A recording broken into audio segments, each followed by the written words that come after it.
और आप सब लोगों को रामनवमी की हार्दिक शुभकामनाएं। वर्तमान सरकार का लगभग आधा कार्यकाल पूरा हो चुका है और इस अवधि में चिकित्सा की दृष्टि से हम लोग आकलन करें तो ये साफ जाहिर होता है कि राजस्थान की 8 करोड़ जनता के स्वास्थ्य के प्रति ये सरकार जरा भी चिंतित नहीं है। हेल्थ सेक्टर इनकी प्रायोरिटी में है ही नहीं।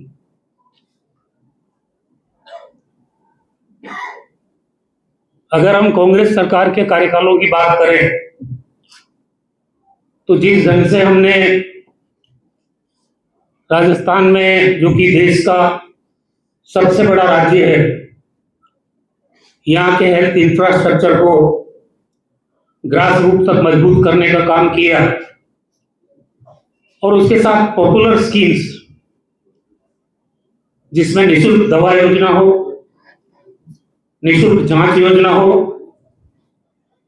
और कैशलेस 25 लाख तक की इलाज की सुविधा देने वाला राजस्थान पूरे देश में मेडिकल के क्षेत्र में सिरमौर बना। वो हमारी कांग्रेस सरकार और अशोक गहलोत जी की सरकार के टाइम में संभव हो चुका। और एक बार हमने इस योजना की शुरुआत की, निःशुल्क दवा योजना की, तो हम हर टेन्योर में उसका दायरा बढ़ाते गए। पहले मान लो 400 दवाइयों को हमने इस योजना में रखा, तो अगली बार हमने उसको 600 650 किया होगा। जहां निःशुल्क जांच योजना में हमने जितनी संख्या या जितनी जांचें रखी थी, उसके बाद उसमें महंगी जांचें 5,000 रुपए की लगभग एमआरआई की जांच होती है, वो भी उसमें जो महंगी जांच है उसको शामिल किया। मतलब सोच ये रहता था कि चिकित्सा के क्षेत्र में राजस्थान के लोगों को हम बेहतर से बेहतर क्या सुविधाएं दे सकते हैं। ये कांग्रेस सरकार की हमेशा सोच रही। मुझे याद है कि राजस्थान के बच्चे भारी कैपिटेशन फीस देके साउथ में जाते थे, महाराष्ट्र में जाते थे मेडिकल की एजुकेशन के लिए। हमारे पास पर्याप्त मेडिकल कॉलेज राजस्थान में नहीं थे और इसकी शुरुआत ना यहाँ कोई प्राइवेट मेडिकल कॉलेज था। 98 के बाद में इसकी शुरुआत हुई प्राइवेट मेडिकल कॉलेजेस की और नए मेडिकल कॉलेज खुलने की। अब आप बताओ कि राजस्थान में हमने निरोगी राजस्थान की कल्पना की थी और उसी आधार पर सारा काम शुरू किया। पहला राज्य था राजस्थान जिसने कानूनन राजस्थान के लोगों को राइट टू हेल्थ दिया। ये अलग बात है कि इस डबल इंजन की सरकार ने उस राइट टू हेल्थ को प्रायोरिटी नहीं दी, फोकस नहीं किया उस पर, क्योंकि मैंने पहले ही कहा कि चिकित्सा इनकी प्रायोरिटी का सब्जेक्ट ही नहीं है। दुर्भाग्य इस बात का है कि जो चीजें हम शुरू करके गए, मैं खुद चिकित्सा मंत्री था, 400 करोड़ में हमने आईपीडी टावर जो कि करीब 24 मंजिला है, 1200 बेड की उसमें सुविधा होती,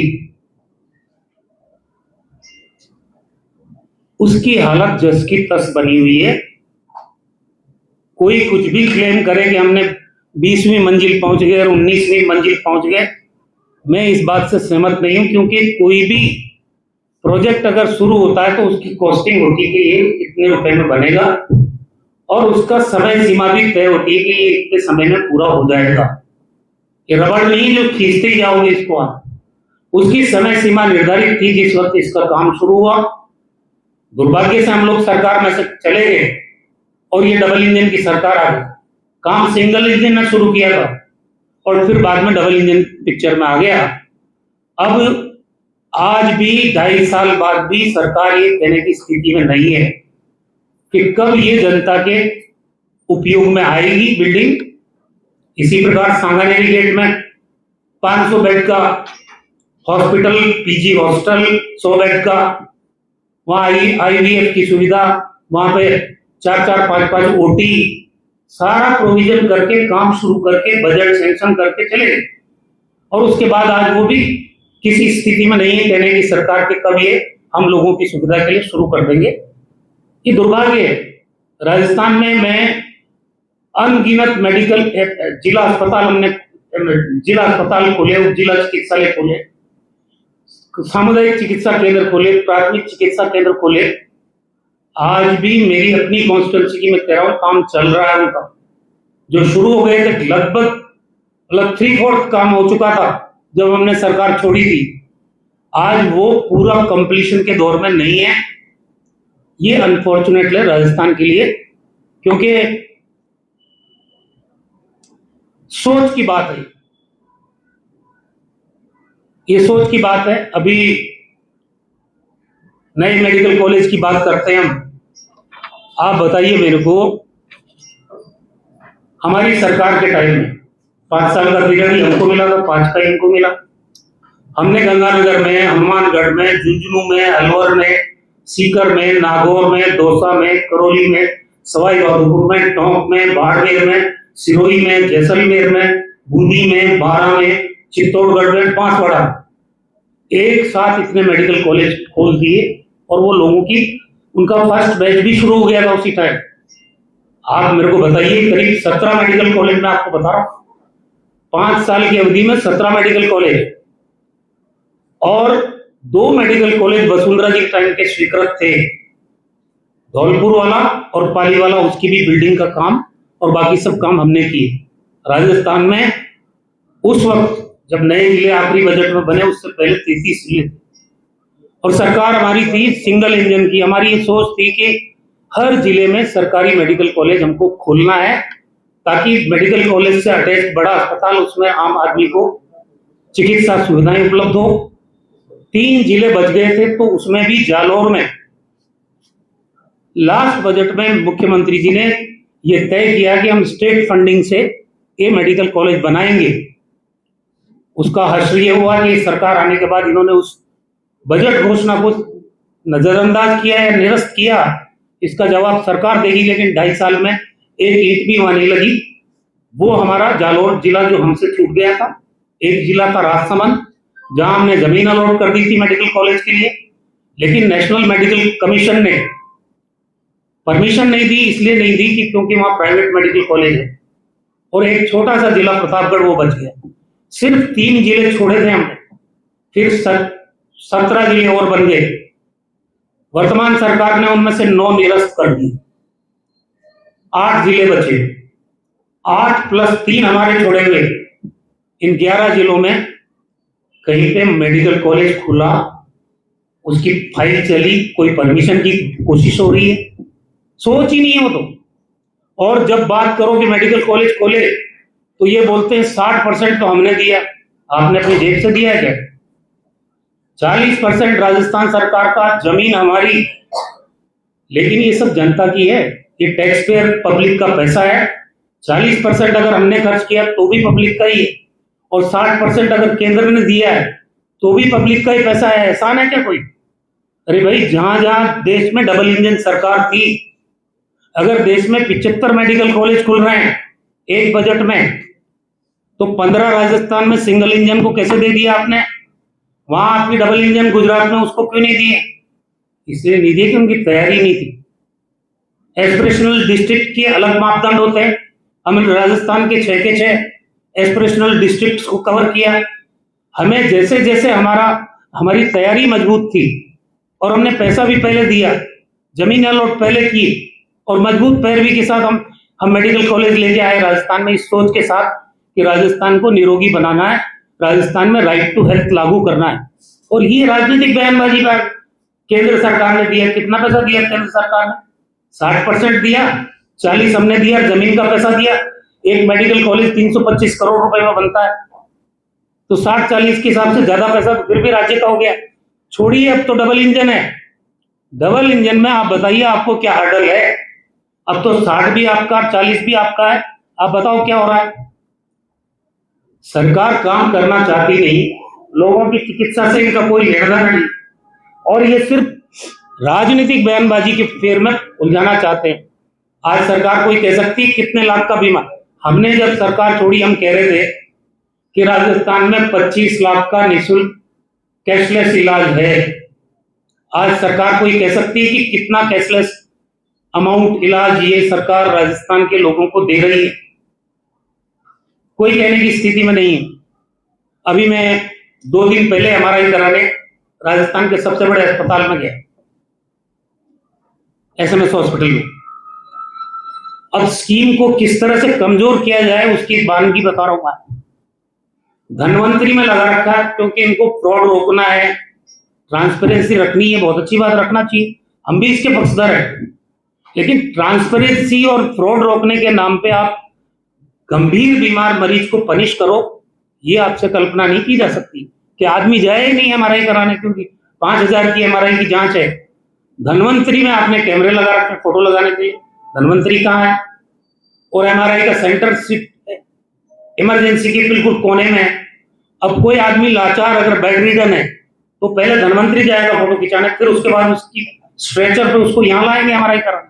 तो अगर आपको सुविधा ही देनी है लोगों को कि आसानी से आदमी एमआरआई करा ले, तो जहां एमआरआई का सेंटर है उसके सामने आप अपनी फोटो का खींचने का काउंटर स्थापित कर दो। एक छोटी सी बात है। आरजीएचएस की बात करते हैं ये, मुझे ये सरकार बताए कि आरजीएचएस के लोगों ने क्या आपको धमकी नहीं दी कि 25 तारीख से हम निःशुल्क दवा, ये जो दवाइयों की सप्लाई बंद कर देंगे? आपका आरजीएचएस का 2025-26 का गवर्नमेंट का बजट एलोकेशन कितना है? 250 करोड़ रुपए पर मंथ के हिसाब से साल का कितना हुआ? 3,000 करोड़। अब उसमें बिल प्रोसेस हुए 330 करोड़ रुपए पर मंथ के, और साल का बना 3,960 करोड़ रुपए एक साल का। और इनका जो डेफिसिट है 250 करोड़ तो तुमने तय किए साल के देने हैं, 80 करोड़ का डेफिसिट है, मतलब 960 करोड़ रुपए एक साल में आप कम जारी कर रहे हो। कहां से स्कीम चलेगी? रिक्वायरमेंट के अनुसार आपका बजट नहीं है और वो एक्सीड कर रहा है। 960 करोड़ रुपए तो 25-26 के बजट में ही आपका एक्सीड कर रहा है, और 750 करोड़ रुपए इससे प्रीवियस बजट का बाकी है आपका 1710 करोड़ रुपए। अगर आप पे नहीं करोगे लोगों को तो ये आरजीएचएस की स्कीम जो बहुत सोच समझ के हम राजस्थान की गरीब जनता के लिए लाए, वो दम तोड़ेगी कि नहीं तोड़ेगी, ये बात मैं आप पे और सरकार पे छोड़ता हूं। अब आप बात कर रहे हो फ्रॉड कहां हो रहा है, उसको पिन पॉइंट करो। तबेले में दवा की दुकान खुली हुई है, 20 लाख का क्लेम वो उठा रहा है और सरकार सोई हुई है। क्यों नहीं जांच करते उसकी? क्यों नहीं पनिश करते उसको? मेडिकल स्टोर आपका लाइसेंस्ड होता है, परचूनी की दुकान पे कैसे चल रहा है? उसको कौन रोकेगा? बिरला हॉस्पिटल का क्लेम 12 लाख का, तबेले का क्लेम 20 लाख का। बिरला हॉस्पिटल है, एस्टेब्लिश हॉस्पिटल है राजस्थान का, राजधानी में, उसका क्लेम 12 लाख का, और आपका वहां का क्लेम कितना है? 20 लाख का। और राजस्थान के किस किस कोने में ये फ्रॉड हो रहा है, ये गलत हो रहा है, इसको रोकने की जिम्मेदारी सरकार की है कि नहीं है? कहां सो रही है सरकार? बहुत गंभीर प्रश्न है मेरे। अब आप बताइए, आरजीएचएस को कमजोर करने के लिए इन्होंने क्या किया? कोई नेफ्रोलॉजी का डॉक्टर है, वो डायबिटीज की गोली नहीं दे सकता, अगर दे देगा तो जो क्लेम आप करोगे वो खारिज हो जाएगा। अरे भाई, उसने भी एमबीबीएस किया है। फिर अगर कोई मान लो फिजिशियन है, जनरल फिजिशियन, वो डायबिटीज कितनी है ये नहीं लिखेगा और उसके हिसाब से आपने दवा क्या दी है वो नहीं लिखेगा, तो आपका क्लेम नहीं मिलेगा। ये सब चीजें इस आरजीएचएस स्कीम को कमजोर करने के लिए लाई गई। अब मैं सवाल सरकार से पूछना चाहता हूं, राजस्थान में एमआरआई कितनी जगह हो रही है और एमआरआई के लिए कंपोनेंट क्या चाहिए, ये मैं चिकित्सा मंत्री जी से ही पूछना चाहता हूं। और अगर उनको मालूम है तो अच्छी बात है, नहीं मालूम है तो हीलियम जो है वो हमारे यहाँ नहीं पैदा होता। हीलियम हम इंपोर्ट करते हैं और कतर से इंपोर्ट करते हैं। अगर कल ये जो वार की सिचुएशन बनी है ईरान और इजराइल अमेरिका के बीच में, कतर भी उसमें एक पॉइंट है, अगर वहां स्थितियां गंभीर हुई, आपके पास पर्याप्त मात्रा में हीलियम नहीं हुआ, तो ये एमआरआई बंद होगी, चालू रहेगी? इसका जवाब कौन देगा? तो इसका एडवांस मैनेजमेंट किया है कि नहीं सरकार ने? भारत सरकार से बात की हो तो कोई पत्रावली बताओ कि वो डिप्लोमेटिक आप स्टैंड लेके बात करें, हमारी मंथली रिक्वायरमेंट हीलियम की इतनी है, हमारे पास अवेलेबिलिटी इतनी है और हमें स्टॉक में इतना चाहिए, इसकी कोशिश कौन करेगा? कहां सो रहे हो आप लोग? हर चीज में मैं समझता हूं जो लोग हेल्थ को लेके चिंतित हैं उनको ये मालूम। अब आज बताया कि हमने तो इतना बजट कर दिया, बजट का क्या करें हम?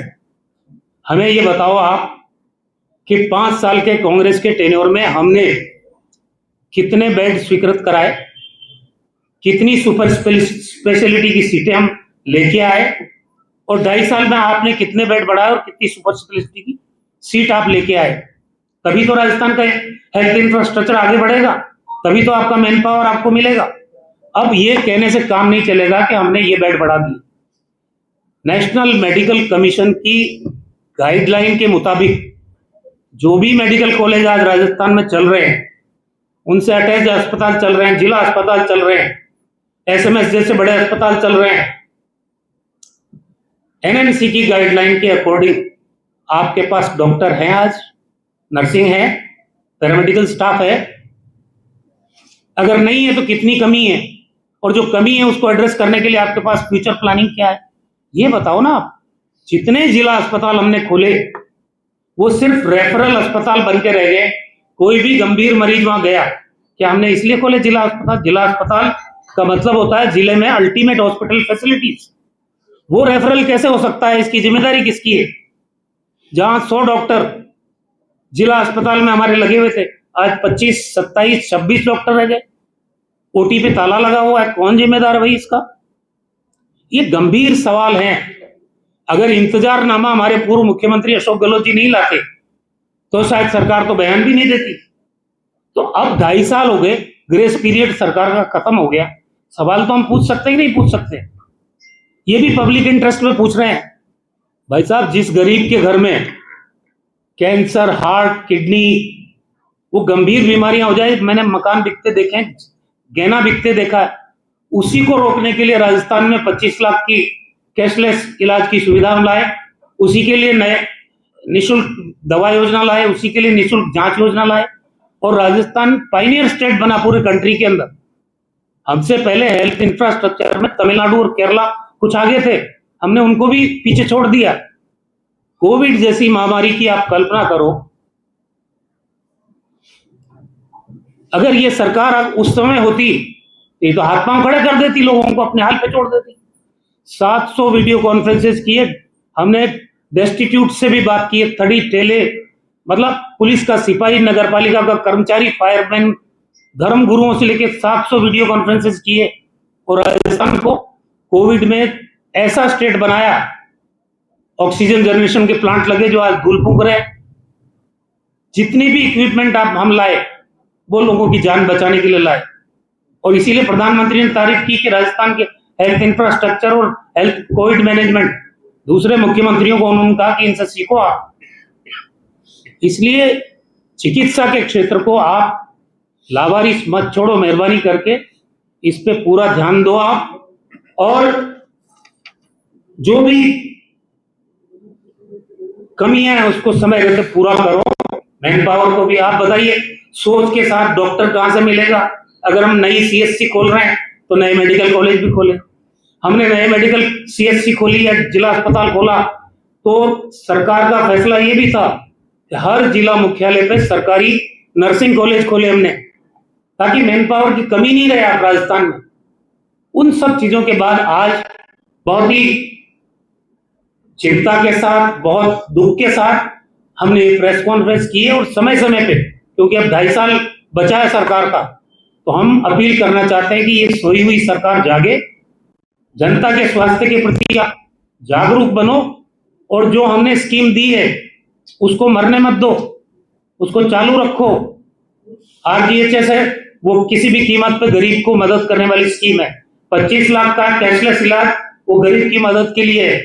ये सारी चीजें जो भी मैंने अभी आपको निवेदन की, ये सब आम आदमी के लिए है। अगर वो प्रायोरिटी नहीं है तो फिर प्रायोरिटी है क्या? बाकी सब्जेक्ट तो मैं टच कर ही नहीं रहा। अगर वो टच करूंगा, राजस्थान की हॉरिबल स्थिति है आज।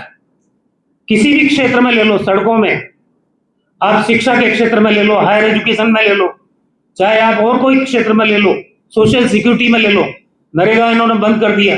बहुत सारी स्थितियां हैं, लेकिन आज सिर्फ मेडिकल कॉलेज की बात की, सिर्फ चिकित्सा की बात की मैंने, और बाकी ये सरकार सोई हुई है तो सबके सामने है। धन्यवाद।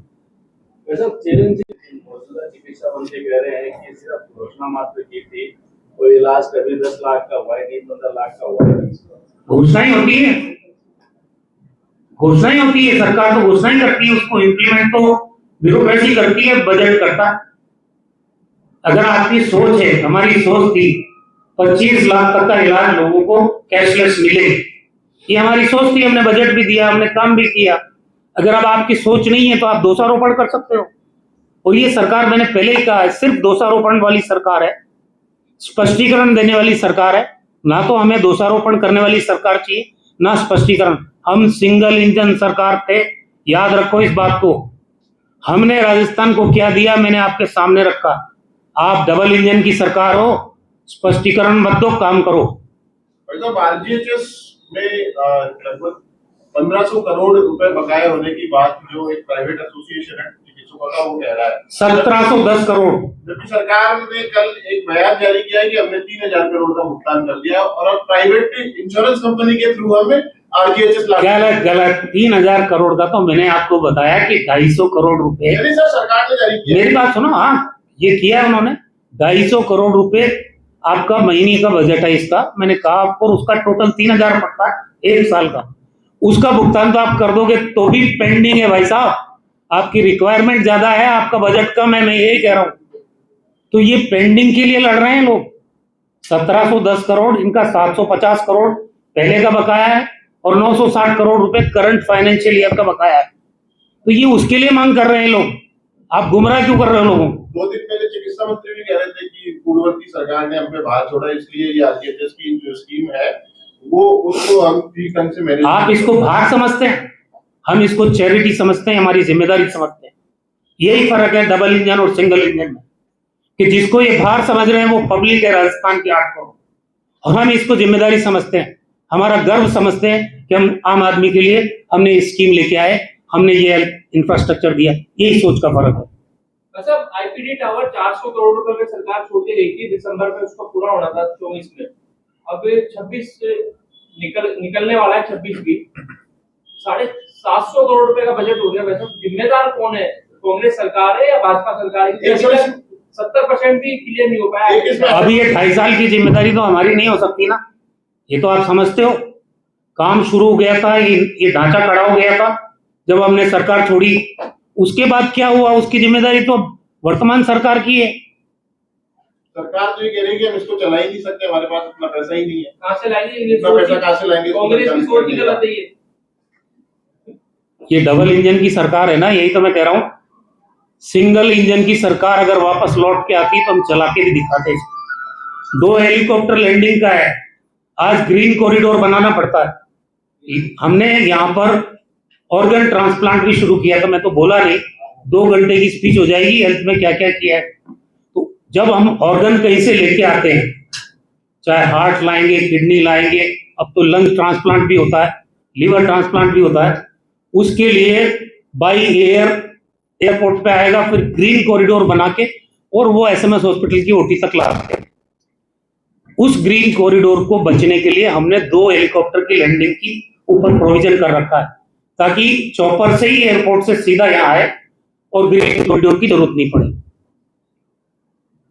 तो ये जो कह रहे हैं ना, ये पैसा कहां से लाएंगे, तो आप सरकार जिम्मेदारी से भाग रही है क्या? डबल इंजन की सरकार नहीं चला सकती और सिंगल इंजन इसको चला के दिखा देता है। ये एस्टेब्लिश फैक्ट हो गया आज। करीब 2.5 साल बाद आपने पहली इस तरह की बड़ी बेंच कॉन्फ्रेंस की है, तो जो मौजूदा चिकित्सा मंत्री है उनका काम कितना आपको क्या नंबर देते? देखिए, वो भले आदमी है, मैं व्यक्तिगत दोषारोपण तो किसी पे करता नहीं। ये काम पूरी सरकार का है। अगर मैं चिकित्सा मंत्री था तो मुख्यमंत्री की सोच थी अशोक गहलोत जी की कि राजस्थान के लोगों को बेहतर चिकित्सा सुविधा मिले। अगर सीएम की सोच और सरकार की सोच नहीं होती तो मैं कुछ नहीं कर सकता। तो सवाल तो पूरी सरकार की सोच का है, अकेले चिकित्सा मंत्री की बात मैं नहीं करता हूं। लेकिन सवाल ये है कि भाई आज जिम्मेदारी पर वही बैठे हैं तो लोगों के प्रश्नों का जवाब उनको देना पड़ेगा। और प्रश्न का जवाब ये कभी नहीं होता है पब्लिक लाइफ में कि ये भार हम पे छोड़ गए, वो भार हम पे छोड़ गए। कोई न कोई सरकार जाती है आती है, ये भार ट्रांसफर होता ही है और आने वाली सरकार उसको पूरा करती ही करती है। ये भार नहीं होता, ये जिम्मेदारी है। अच्छा, निजी अस्पतालों ने आरटीएस को लेकर चिकित्सा मंत्री को अल्टीमेट दिया था। हाल ही में अभी कल मेडिकल कॉलेज में चिकित्सा मंत्री पधारे थे, उनसे पूछा गया कि आरटीएस बंद होने वाला है, तो उनकी जानकारी में नहीं होना बताया। तो क्या कहेंगे वैसा वैसा? ये तो बहुत दुर्भाग्यपूर्ण बात है। मैंने आंकड़े दिए आपको, मैंने आपको दिए कि 250 करोड़ का इन्होंने प्रोविजन रखा है महीने का, 3000 करोड़ साल का है, रिक्वायरमेंट 330 करोड़ रुपए पर मंथ है। अब आप बताइए मेरे को कि 80 करोड़ रुपए पर मंथ आपका रिक्वायरमेंट ज्यादा है तो सालाना 960 करोड़ रुपए का बर्डन, ये बजटरी प्रोविजन तो सरकार को करना चाहिए। इसीलिए मैं कह रहा हूं, मेरा आरोप है ये लोग इस स्कीम को कमजोर कर रहे हैं, बंद करना चाहते हैं। जिस स्कीम को हमने शिद्दत से जनता को समर्पित स्कीम के रूप में लागू किया और जो राजस्थान को एक नई पहचान देके गया चिकित्सा के क्षेत्र में। राजस्थान के सबसे बड़े अस्पताल एसएमएस अस्पताल की ओपीडी 10,000 की होती थी उस टाइम, और पड़ोसी राज्यों के लोग यहाँ इलाज कराने आते थे क्योंकि हमारी स्कीम सबसे अच्छी थी। आज क्यों दम तोड़ रही है? और अगर जानकारी में नहीं है तो जानकारी में रखो। ये पब्लिक का कसूर थोड़ी है। पब्लिक को तो सुविधा चाहिए जो हम दे रहे थे। सिंगल इंजन की सरकार दे रही थी, अब डबल इंजन की सरकार नहीं दे पा रही, तो उसका कसूर हमारा नहीं। कौन चला रहा है वैसा चिकित्सा विभाग को? ये आप उन्हीं से पूछो, मैं तो सोचता हूँ वही चला रहे होंगे। रघु जी, राइट टू हेल्थ लेके आए थे आप लोग, उस समय भी काफी दबाव आया था, चिकित्सकों की, निजी अस्पतालों का दबाव आया था। अब भी क्या कर सकते हैं सरकार की राइट टू हेल्थ के कानून के जो नियम है वो बन सके, सरकार उसको बनाए और धरातल पर उतारे? देखिए, जिनको ऐतराज है उनसे भी बात की गई थी, प्राइवेट हॉस्पिटल से भी चर्चा की गई थी। ऐसा नहीं है, कोई भी अगर कानून लाया जाता है तो उस पर व्यापक चर्चा होती। कम से कम 2 या 3 साल तक हमने आम आदमी से भी इसकी चर्चा की है। बेसिकली सरकार होती है जन कल्याणकारी सरकार, और जन कल्याणकारी सरकार में जनता सर्वोपरि होती है, और जनता के हित को देखते हुए ही हम ये कानून लेके आए थे। ये अलग बात है कि वर्तमान सरकार जो डबल इंजन सरकार है वो इसको बेकार कानून बता रही है। राइट टू हेल्थ पे आप पूरे देश में अकेला राजस्थान है जो ये कानून लेके आया, उसको ठंडे बस्ते में डाल दिया इन लोगों ने। अब आप डाल रहे हो ठंडे बस्ते में तो कारण बताओ।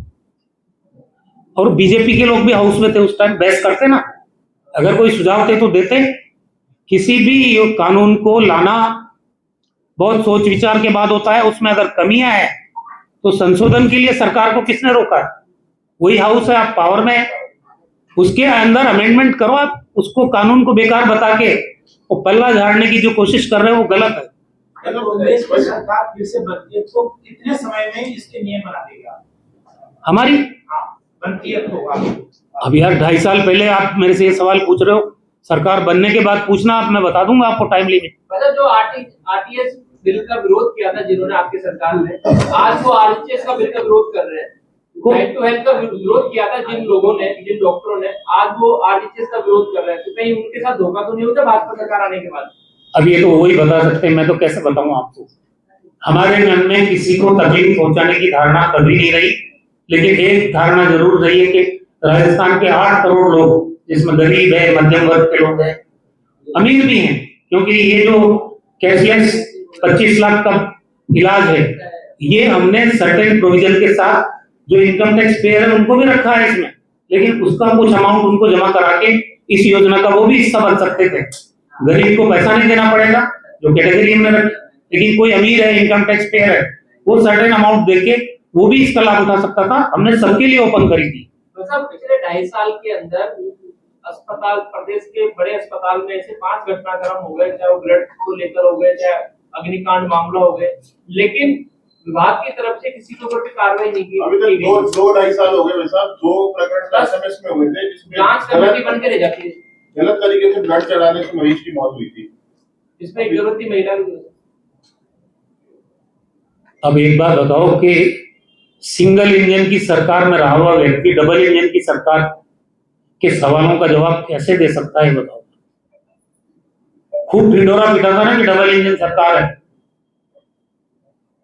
मैंने कहा चिकित्सा इनकी प्रायोरिटी पे रहा ही नहीं कभी।